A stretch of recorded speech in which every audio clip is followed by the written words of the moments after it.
साहब, सबसे पहले तो आपका कमेंट चाहूंगी इस खत पर जो कि पाकिस्तान के सीनियर जो क़यादत है उन्होंने लिखा है। इस खत को आप किस तरह से देख रहे हैं, जिसमें एक बार फिर उन्होंने मुतालबा किया है मुज़ाकरात की तरफ जाने का? देखिए, इस वक्त जो सीनियर एलिमेंट है वो तो यही कह रहे हैं कि मुज़ाकरात ही रास्ता है। गौहर अली साहब भी शायद यही चाहते हैं, गंडापुर साहब भी यही चाहते हैं, लेकिन जाहिर है पीटीआई तो इस वक्त यरगमाल है इंतहा पसंदों के हाथ में और वो चाहते हैं तहरीक। तो तहरीक तो पहले भी कई दफा कर चुके हैं, लेकिन क्या उसके नतीजे में इमरान खान को रिहा कर लेंगे, मुझे नहीं नजर आता। तो मुज़ाकरात के जरिए भी कोई रिहाई फौरन इम्कान नहीं है, लेकिन मुज़ाकरात एक पॉजिटिव अमल है, उससे कुछ ना कुछ निकलेगा। अगरचे हुकूमत कामयाब मुज़ाकरात नहीं करना चाहेगी, लेकिन पीटीआई को इस तरीके से मुज़ाकरात करने चाहिए कि उसमें कुछ ना कुछ कामयाबी मिल जाए। तो ये बताएगा कि मुज़ाकरात की बातें तो ऑन एंड ऑफ जो है वो होती ही रहती हैं। आपने कहा कि एक एक्सट्रीम एलिमेंट जो है वो नजर आता है पार्टी में। ये एक्सट्रीम एलिमेंट आपको लगता है सोशल मीडिया ही ड्राइव कर रहा है, या खान साहब की अपनी थिंकिंग भी बार बार जो है वो उस तरफ चली जाती है? एक आध दिन के लिए वो चुप होते हैं, लेकिन फिर एक एग्रेसिव उनका कोई ट्वीट आ जाता है या क्या, तो वो उनकी अपनी पर्सनालिटी, उनकी अपनी थिंकिंग भी जो है वो मज़ाहमत पे ही ज्यादा कन्विंस्ड है? देखिए, वो पहले हम सुनते थे कि जमात इस्लामी से निकल के भी आप जमात से निकल नहीं सकते, क्योंकि आप उसी सोच और उसी हल्का से अगर नहीं निकलेंगे तो वो नहीं। तो हम जो तहरीक इंसाफ के सारे लोग हैं वो सोशल मीडिया के अंदर ही रहते हैं, और जब वो उसी प्रोपेगेंडे के अंदर रहेंगे, दूसरी दुनिया के बारे में ना वो खबर जानेंगे, ना दूसरों का नजरिया जानेंगे, ना दूसरों की राय जानेंगे, तो फिर वो उसी दायरे में घूमते रहेंगे। जिस तरह हमारे जो कुएं जो होते थे पुराने, उसमें हम बैल की आंखें बंद कर देते थे और वो एक ही उसी कुएं के इर्द गिर्द घूमता रहता था। तो सोशल मीडिया के गिर्द ही सब घूम रहे हैं, उनका ख्याल है इनकलाब आ गया है या आने वाला है, सारा पाकिस्तान उनके साथ है। तो ये हमने जनरल मुशर्रफ के ज़माने में भी देखा, वो भी तवक्को कर रहे थे, जब वापस आए तो सोशल मीडिया के लोग बाहर तो निकलते नहीं, बस ये सारे जो हैं वो कीबोर्ड वॉरियर हैं। तो कीबोर्ड पे बैठ के जंग लड़नी आसान है, बाहर निकल के जंग लड़नी मुश्किल है। तो जब ये कॉल देते हैं तो उसको पता कोई नहीं, लेकिन अंदर बैठ के ये कहते हैं लड़े यही बेहतर स्ट्रेटेजी है। तो ये रकमाली जब तक रहेंगे इंतहा पसंदों की, उस वक्त तक मुझे तो कोई उम्मीद नहीं है। या फिर ये हो कि दूसरी तरफ इतनी लचक हो कि वो हर सूरत खान साहब की हर बात मान के उनको जनाब लाडला बना के उनको वजीर आजम बना दो, या दूसरा रास्ता ये, और ये बाकी सब फारग हो जाए। जी बहुत शुक्रिया आपका सर, आपने ज्वाइन किया। ये जो शाह कुरैशी साहब का, एजाज चौधरी साहब का, उमर सरफराज चीमा साहब और साथ में डॉक्टर साहिबा का लेटर जो आया है, आप इसको कैसे देखते हैं? वो मैं ज़रा रबिया का सवाल दूसरे एंगल से पूछना चाहता हूँ कि इन चारों को कहीं पे कोई मुलाकात हुई होगी, कहीं मिले होंगे, बैठ के डिस्कशन की होगी, इसके पॉजिटिव नेगेटिव चीज़ें देखी होंगी, पार्टी के अंदर रिस्पांस क्या आएगा, सोशल मीडिया क्या कहेगा, हमें कहीं पे कोट अन कोट कोई अगर गद्दार ना डिक्लेयर कर दिया जाए, जो एस्टेब्लिशमेंट के कहने पर इस तरह की ऑफर्स कर रहे हैं, पार्टी तोड़ने की बात कर रहे हैं, फॉरवर्ड ब्लॉक की बात कर रहे हैं, फिर उन चारों का सिग्नेचर इकट्ठे एक पेपर पे होना, तो आप समझते हैं ये कोइंसिडेंट है या कहीं ना कहीं पे कोई मतलब एस्टेब्लिशमेंट का भी इसमें रोल है कि आप इस तरह के ऑफर करके देखें तो then we will think over it? नहीं, मेरा ये ख्याल है कि देखें, जितने लाहौर के ये लोग हैं जो ये लाहौर जितने हैं, सबसे ज़्यादा कुर्बानी भी इन्होंने दी है, सबसे ज़्यादा सख्त मुकदमात भी इन पे हैं, और सबसे लंबा अरसा भी इन्हें हो गया है खान साहब के अलावा। और दूसरा ये है कि कोई उनकी तरफ ना मीडिया की तवज्जो है, ना पीटीआई की तवज्जो है, ना ही गवर्नमेंट कोई उन्हें रास्ता देने को तैयार है। एजाज चौधरी साहब के को हालांकि सेनेट में बुलाया गया लेकिन नहीं अलाउ किया गया, वो सेनेट में भी नहीं जा सके। तो इससे का मतलब ये है कि ये तो एक तो जाहिर है जेल का एक फटीग होती है, जेल के एक मुसाहिब होते हैं, लेकिन मेरा ख्याल है बड़ी सेन बात उन्होंने की है। जब गौहर अली तो कैद नहीं है, वो भी यही बात कर रहे हैं, गंडापुर इक़्तिदार में है, वो भी यही अंदर खाते यही बात कह रहे हैं कि ये रास्ता है। लेकिन पार्टी तो इस वक्त हलीमा खान या सोशल मीडिया चला रहा है, जो कि हर एक उनकी नज़र में हर वो शख्स जो इख्तलाफ करे वो गद्दार है, चाहे वो गंडापुर हो, चाहे जो है गौर अली खान हो, चाहे जिनको इमरान खान ने खुद नॉमिनेट किया हुआ। तो जब इस तरह की सोच आ जाती है पार्टी में बाज़ औक़ात नेगेटिविटी, तो ये इस वक्त नेगेटिविटी का शिकार है, तो नेगेटिविटी से तो रास्ता नहीं निकलेगा। तो सर ये आप क्या समझते हैं, इन चारों को इमरान खान साहब की ब्लेसिंग सपोर्ट हासिल है? इससे ये ख़त को लिखने से पहले इन्होंने इमरान खान साहब से कोई इजाज़त ली होगी? क्योंकि बड़े लोग हैं, जैसे आप भी कह रहे हैं, पार्टी के सेकंड इन कमांड हैं ये शाह महमूद कुरैशी साहब खान साहब के बाद, बाकी भी बड़ी सीनियर लीडरशिप है। तो क्या इन्होंने इमरान खान साहब से कोई बातचीत मैसेजिंग के बाद लेटर लिखा है या अपनी तरफ से इनका इनिशिएटिव लगता है? मेरा ख्याल है नंबर 1 तो कलासरा साहब इन्होंने अपनी तरफ से लिखा है, नंबर 2 खान साहब की पॉलिसी को बदलने के लिए लिखा है। जो वो तो इमरान खान साहब ने हलीमा खान साहबा के जरिए ऐलान कराया ना कि तहरीक चलाएं, ये कह रहे हैं मुज़ाकरात करें, तो बिल्कुल दो नुक्ता आए, मुखालिफ नुक्ता आए नजर है। लेकिन इन्होंने बड़ी एहतियात की है कि पैटर्न चीफ को शामिल किया जाए, पैटर्न चीफ से राय ली जाए। जाहिर है कोई खान साहब की पॉपुलैरिटी और उनकी पूरी जो कमांड है उससे तो कोई नहीं हट सकता, वरना वो पार्टी से फारग हो जाएगा शेर अफजल की तरह। तो आपको क्या लगता है खान साहब 1-2 दिनों बाद अगर मीडिया से उनकी बात हुई, किसी केस में अपीयरेंस हुई, तो खान साहब का क्या रिएक्शन है? जैसे रबी आपसे पूछ रही थी, खान साहब तो मोस्टली बहर जब बातचीत करते हैं वो दोबारा सख्त बात करते हैं, और बनी बनाया कोई अगर थोड़ी सी बातचीत हो भी रही होती है तो वो दोबारा ख़राब हो जाती है। तो आप उनको फॉलो करते हैं, खान साहब का माइंड भी थोड़ा समझते हैं, इस लेटर पे वो क्या रिएक्शन देंगे सर? मेरा ख्याल है वो खुश नहीं होंगे, वो नाराज होंगे, चाहे रिएक्शन जो भी दें, लेकिन वो अंदर से खुश नहीं होंगे। एक तो शायद शाह महमूद कुरैशी साहब को वो कोई सेकंड इन कमांड आपने कहा उनका, लेकिन मेरा ख्याल है उनकी कोई पोजीशन इस वक्त तो पीटीआई के अंदर ना कभी वर्कर उन्हें मिलेंगे हैं, ना कभी किसी ने उनसे मशवरा किया है, ना कभी उनकी कोई राय जो है वो सुनी गई है। तो क्योंकि बाकी सब मजबूर इसलिए हैं कि सब समझते हैं कि वोट खान साहब का है, पॉपुलैरिटी खान साहब की है, और अगर हमने कोई इख्तलाफ किया तो हम फारग हो जाएंगे।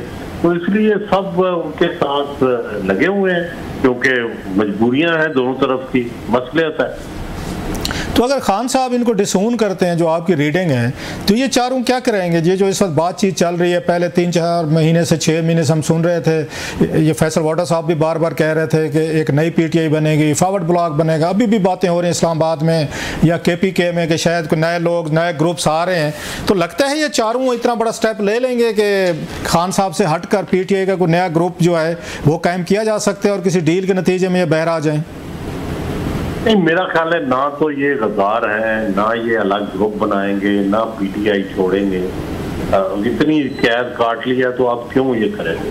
क्योंकि एक राय है ना उनकी, मैं तो समझता हूँ इनकी राय सही है। जो लोग क्या तहरीक चलाना चाह रहे हैं वो अल्टीमेटली नाकाम होंगे और अल्टीमेटली फिर जाना पड़ेगा, और बार्गेनिंग पोजीशन कम से कम तर होती जा रही है।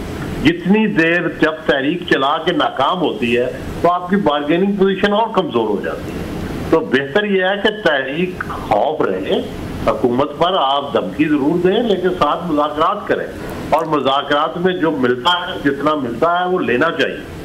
ये तो आप कह रहे हैं ना कि उनकी राय है, मैं भी चलें राय मानता हूं कि 4 लोग उन्हें जेल में बैठे हैं और बड़ी उन्हें तकलीफ़ें भी देख रहे हैं कि उनकी राय है, पॉलिटिकल फोर्सेस हैं, लेकिन खान साहब के यहाँ तो ये राय नहीं समझी जाती, या किसी भी पॉलिटिकल पार्टी के यहाँ नवाज शरीफ साहब या जरदारी साहब के ओपिनियन के अगेंस्ट अगर कोई पार्टी के लोग पब्लिकली अगर कोई राय देंगे उसको तो बगावत उसको समझा जाता है।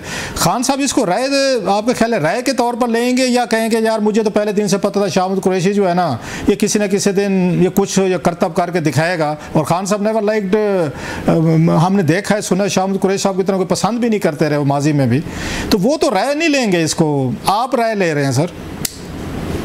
दुरुस्त है, लेकिन खान साहब इस वक्त रिएक्ट नहीं करेंगे। उसकी वजह यह है कि उससे पार्टी भी वीक होगी, उनकी स्ट्रेंथ भी वीक होगी, और दूसरा शाह महमूद कुरैशी तो चलो खान साहब ये कह देंगे और लोग भी कह देंगे। अब एजाज चौधरी, डॉक्टर यास्मीन राशिद तो इमरान खान के लॉयलिस्टों में शुमार होते हैं। 9 मई के जो मेन किरदार थे, जो लोग लेके गए थे, उनमें शुमार होते हैं। तो वो तो जाहिर है उन पे शक करना तो ज्यादा होगा।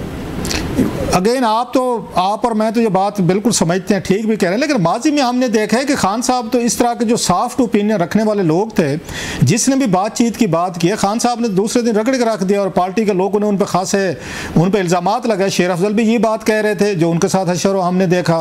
एक दफ़ा गौहर अयूब गौहर साहब ने और उमर अयूब ने उन्होंने सॉरी कर ली थी वहाँ सहाफ़ियों से, जब ये गंडापुर साहब ने बड़ी सख्त तकरीरें की थी तो खान साहब ने अगले दिन कहा था ये बड़े बुज़दिल लोग हैं, बुज़दिल लोगों का मेरी पार्टी में कोई काम नहीं है। खान साहब की तो बड़ी स्ट्रांग लाइन है, जैसे आप कह रहे हैं कि वो तो इसके बाद मुहर्रम के बाद तहरीक चलाने की बात कर रहे हैं, शामद कुरैशी और ये जो 3-4 हैं ये 16 सफ़ाई की बात कर रहे हैं। सर ये तो खान साहब से हट के बात हो रही है।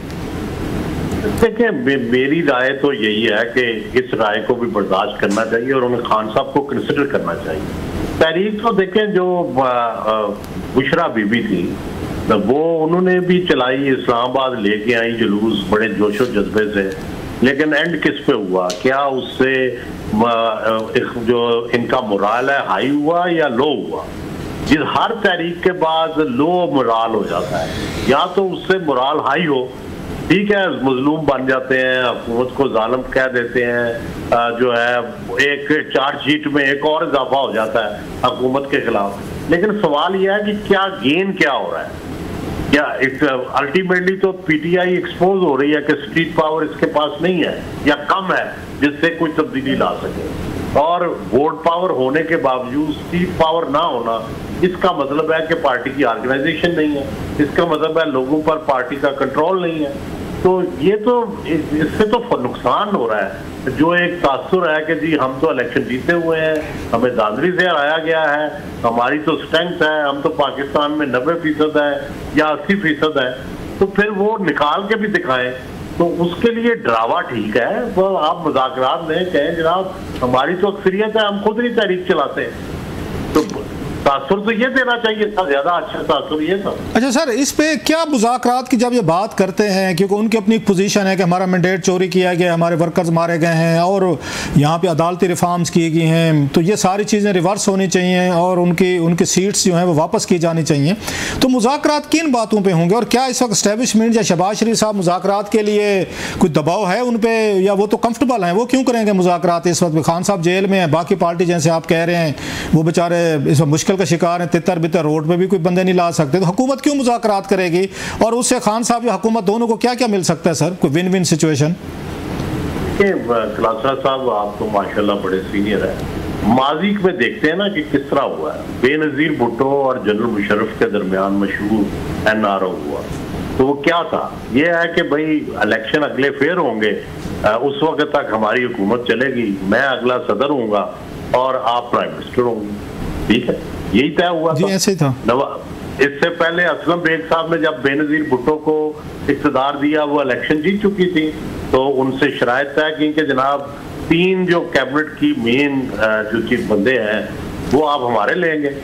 90 में नवाज शरीफ साहब आए तो उनको कहा गया 5 बंदे हमारे होंगे, सदर इसाक के और फौज के।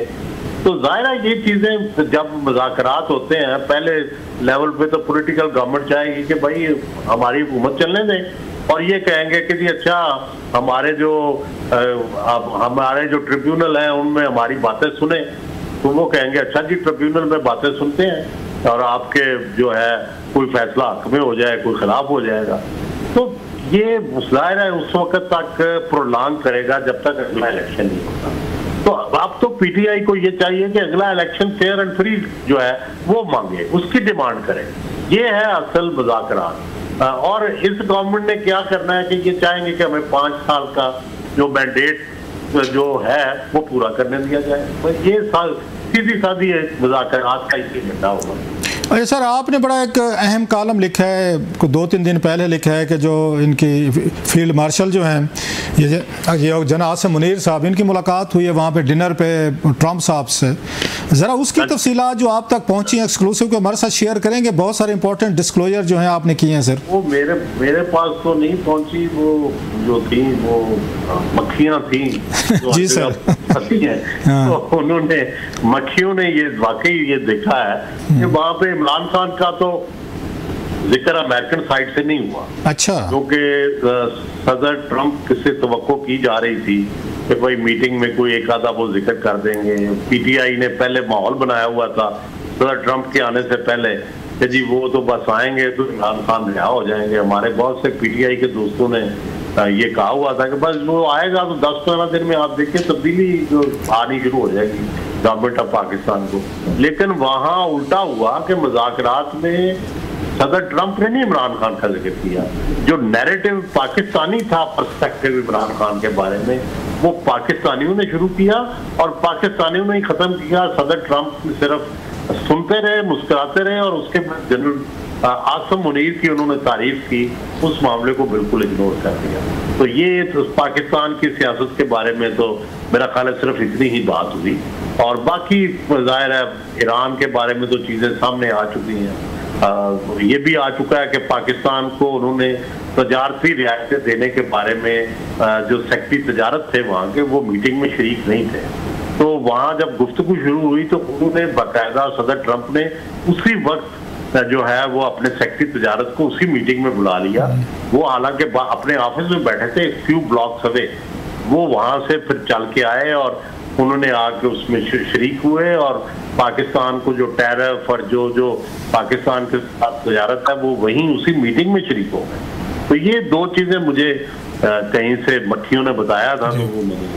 अच्छा सर, ये क्या वजह हुआ है, क्या ऐसा चमत्कार हुआ? जैसे आप भी कह रहे हैं कि जनवरी फरवरी तक तो लगता था कि ट्रंप साहब आएंगे, एक ट्वीट करेंगे और इमरान खान साहब उनके पुराने बड्डी हैं, दोस्त हैं, तो उनको रिहा कर देंगे। फिर गेम कैसे बदली है पाकिस्तानी इस्टेब्लिशमेंट के पॉइंट ऑफ व्यू से? और जन आसिम मुनीर साहब उनको ट्रंप साहब को इतने ज़्यादा अजीज़, इतने अच्छे क्यों लगना शुरू हो गए हैं कि वो हर जगह जाते हैं, उनकी तारीफ़ करते हैं। खान साहब को वो भूल गए हैं और जन आसिम मुनीर साहब को उन्होंने याद रखा हुआ है। सर आपके पास क्या इसकी खबरें, क्या ऐसा चमत्कार हुआ सर इन 3-4 महीनों में? देखिए वो ये तो इस पे तो मैं तबसरा बाद में करता हूँ। पहले मैं ये कहता हूँ कि ये जो मनके हैं ना पीटीआई के जी, मनके घुमाए जाते हैं तो मनके इनके काफी अरसे से उल्टे पड़ रहे हैं। मसलन जिसको ये चीफ जस्टिस के खिलाफ रेफरेंस भेजा वो चीफ जस्टिस बन गया। जिस आर्मी चीफ को ये आर्मी चीफ नहीं बनना देना चाहते थे वो आर्मी चीफ बन गया।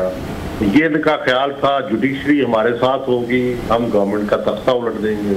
इनका ख्याल था कि फौज के अंदर हमारी बड़ी हमायत है, ये बदल देंगे। फिर ये ख्याल था कि हम 9 मई का हंगामा करेंगे तो सारा मुल्क उठ खड़ा होगा, वो नहीं खड़ा हुआ, उल्टा 9 मई इनके गले में पड़ गया।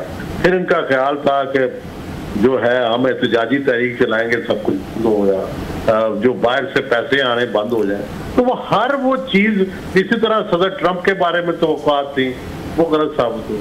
और दूसरा देखें गवर्नमेंट जो होती है ना वो मुझे, आप तो बहुत किताबें पढ़ते हैं, वो किताब आई थी मोहतरमा बेनज़ीर भुट्टो के मरने के बाद, शहीद होने के बाद, वो आया था कि डिक चीनी को मोहतरमा फोन करती थी तो वो फोन नहीं उठाता था और किसी ने डिक चीनी से पूछा कि भाई क्यों, आप लोगों ने खुद तो सारी डील कराई थी और ये सिक्योरिटी दी थी कि भाई आपको सिक्योरिटी अमेरिका उसकी हिफाजत करेगा, तो आप सुन क्यों नहीं रहे? उन्होंने कहा देखो जो इस वक्त पावर में है वो ज्यादा इम्पोर्टेंट है, वो हमारी प्रायोरिटी है। मोहतरमा या कोई भी और लीडर जो है वो सेकंड प्रायोरिटी है। Power talks to power. वो यही हुआ कि पाकिस्तानी स्टेट ज्यादा उन्हें अजीज है, पाकिस्तानी स्टेट उनकी नजर में ज्यादा इम्पोर्टेंट है, पाकिस्तानी फौज उनकी नजर में ज्यादा इम्पोर्टेंट है। और फिर पाकिस्तानी फौज ने पहले 100 दिनों में जो एक ही वो तमगा उन्हें मिला और वो पाकिस्तान ने पकड़ के उन्हें दिया। इसी तरह पाकिस्तान ने टैरिफ के बारे में, उनको तजारती सहूलतों के देने के बारे में, और फिर जंग में जब हमने ये सब उनकी बात मानी, बड़ी उनको इज्जत दी, उनको इन्वॉल्व करने की कोशिश की, उससे और वो इम्प्रेस हुए। फिर भारत का रवैया दुनिया भर में रौनक भरा है, पाकिस्तान का हमेशा ह्यूमिलिटी का रवैया है, ये भी उन्हें अच्छा लगा। और तीसरा जाहिर है सदर ट्रंप अपनी ग्लोरी चाहते हैं, उनको अभी कोई इंटरनेशनल ग्लोरी नहीं मिली और हम उन्हें ग्लोरी देने को तैयार हैं और वो लेने को तैयार है, तो इसलिए हमारा उनसे बनेगी क्यों नहीं बनेगी। ये यहाँ पे वायद साहब ये बताएगा कि ये जो हम बातें इस वक्त कर रहे हैं कि आसिम मुनीर साहब को जो है वो बुलाया, वो अनप्रेसिडेंटेड था। फिर वहां पे आपने बताया कि जो बात हुई खान साहब के बारे में, उसमें ट्रंप ने जो है वो कोई प्रेसिडेंट ट्रंप ने कोई खास इंटरेस्ट नहीं दिखाया।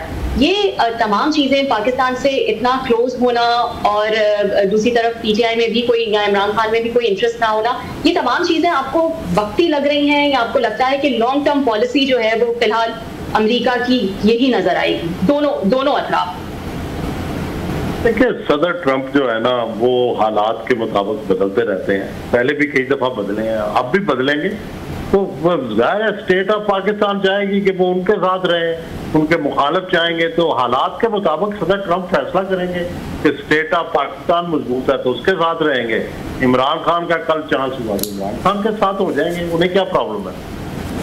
अच्छा सर, आपने अपने उसमें तहरीर में ये भी लिखा कि आसिम मुनीर साहब चाहते हैं कि 77 से पहले वाला ये पाकिस्तान वापस आना चाहिए। जिसने नमाज़ पढ़नी है वो मस्जिद में जाए, जिसने जाके कोई मतलब है कोई अगर कहीं बैठना है, खेलना कूदना, वट जो भी करना चाहे तो वो कर सकता है। तो लगता है आपको कि इस तरह जितनी पोलराइज्ड हमारी सोसाइटी है और जितना यहाँ पे रिलीजियसली आपको फैनेटिसिज्म मिलता है वो कर पाएंगे, और क्या स्टेप्स वो ले सकते हैं आपका ख्याल है कि जिसकी वजह से पाकिस्तान का 77 वाला ये जो दौर है वो वापस आए? कि ये तो मुझे नहीं पता कि वो कर पाएंगे कि ये नहीं पाएंगे, तो फ्यूचर ही बताएगा। लेकिन ये उन्होंने कहा जरूर है वहाँ पे अमेरिका के अंदर तकरीर में उन्होंने, और मैंने रिकन्फर्म किया था, तो उन्होंने ये कहा कि 1979 का जो पहले पाकिस्तान था उसमें लोग मस्जिद में भी जाते थे, सिनेमा भी भरे होते थे, और उसी तरह का पाकिस्तान वापस आना चाहिए। और दूसरा मुझे ये भी पता है कि वो फनेटिसिज्म और ये जो हम जहाज एक्सपोर्ट करते हैं इसके भी खिलाफ है। तो ये दो चीजें जाहिर है आगे जाके पता लगेगा कि किस हद तक इन पर अमल हुआ है और किस हद तक नहीं हुआ। लेकिन बज़ाहिर तो ये खुश आइंदा है इंटरनेशनल बरादरी के लिए भी, और पाकिस्तान का जो इस वक्त इमेज बना हुआ है कि भाई माजी में कि हम जनाब टेररिस्ट ब्रीड करते हैं, एक्सपोर्ट करते हैं, अगर ये बहुत सारा झूठ है लेकिन बहरहाल इल्जामात है, और इल्जामात जब लग जाए तो उनसे निकलने के लिए कुछ ना कुछ करना पड़ता है। अच्छा, लास्ट क्वेश्चन बड़ा साहब, आपकी रीडिंग क्या कहती है? इतने अरसे एक मैसेज तकरीबन 4 डेकेड से आपने पॉलिटिक्स कवर की है और चीज़ें बड़ी करीब से देखी हैं सर। इमरान खान साहब की रिहाई के चांसेस को नियर फ्यूचर में हैं, या आपको लगता है कि अगले 3-4 साल जब तक ये हुकूमत है तो खान साहब जेल में रहेंगे सर? देखिए, पहले तो मेरी दुआ है कि कोई अल्लाह ताला किसी को भी सियासतदान को जेल में ना भेजे, चाहे वो इमरान खान हो, नवाज शरीफ हो, जरदारी साहब हो। मेरी तो सबके लिए दुआ है और कभी नहीं चाहा कि जाए। लेकिन यस, इस वक्त की जो सूरत हाल है, आज अगर बैठ के ये देखें तो इस वक्त का जो मौजूदा सेटअप है उसका इमरान खान को रिहा करने का मतलब है अपना जाना। ठीक है, तो अपना जाना तो कोई पसंद नहीं करता। जब तक उनका बस चलेगा हुकूमत का और मौजूदा जो सेटअप है वो इमरान खान को बाहर नहीं आने देंगे, और इमरान खान का बस चल गया तो वो हुकूमत नहीं रहने देंगे। ये गेम है सारी, सिंपल। तो किसका बस ज्यादा चलेगा सर, आपकी क्या रीडिंग है? अभी तो देखे ना, हुकूमत का ही बस चल रहा है ना, या इस वक्त जो सेटअप है वही ताकतवर है, नहीं तो रिहा हो जाते।